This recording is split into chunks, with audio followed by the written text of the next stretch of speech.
Hi, in this video, I want to talk about the energy field that's surrounding our bodies. I touched on it a little bit in the last video, but I want to expand on it based on some conversations I had with a few people.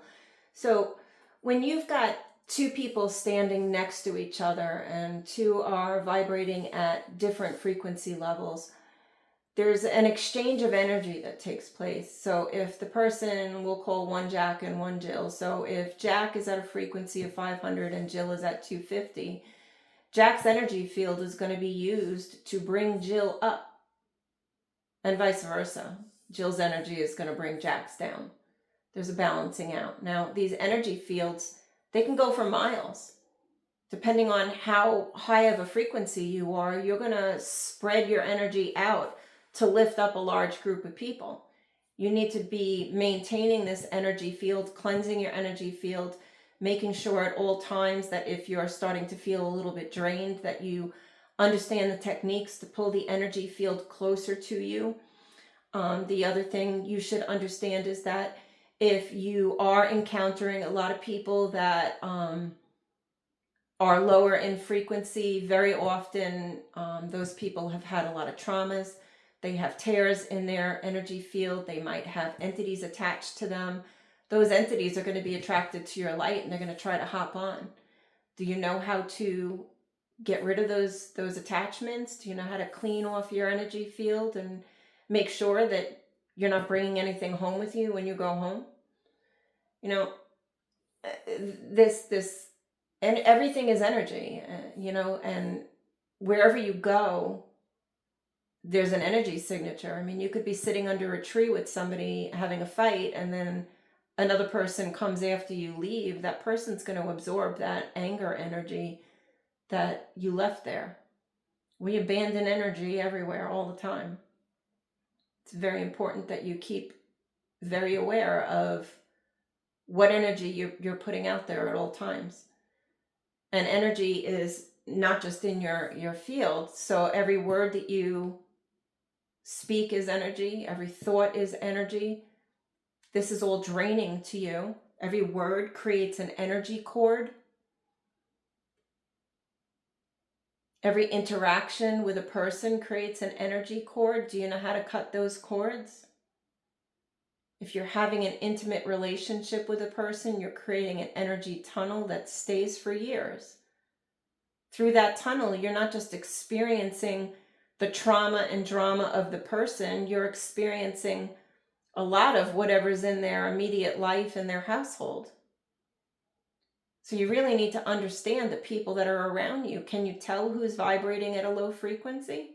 And if a person is, let's say Jill has been through, some horrific things. There's a lot of people that have been through some horrific things. Over time, if it's left unchecked, they get this like a void inside themselves because their soul leaves.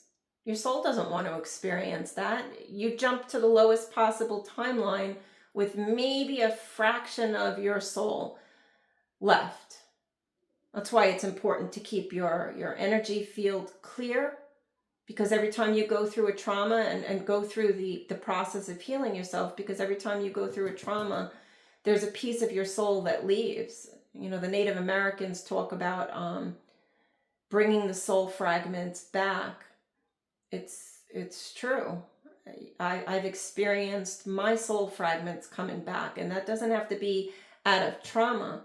Some of the social conditioning that we've been through, we add layers to ourselves, almost like we put a mask on to be a different person because we're afraid to show something about ourselves. Well, that's going to cause a piece of your soul to disappear. And for you to be whole and standing in your authenticity, you have to have all your pieces back, and you can feel when they come back. It's kind of wild. You can call them back, but you have to heal that aspect of you first. So that's what I wanted to talk about in this video, is just to present these questions. Do you have the answers to these questions? Leave a comment below if you want me to do a separate video on how to cut cords or how to pull your energy field in.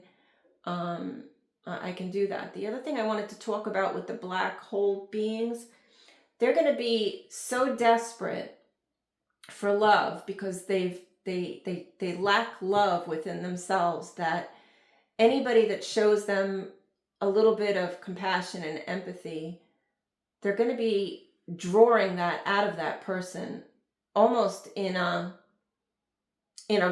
dark magic way. They're going to desire you in order to help them, and you really can't help them. They can only help themselves.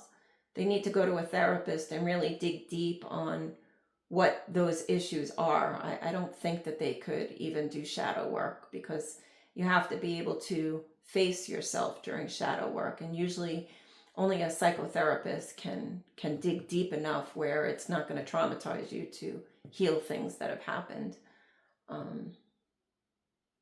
Anyway, that's all I have on this topic. I hope that this helps. I don't know if this board is going to be visible, but at least you can see the two energy beings side by side. Thanks.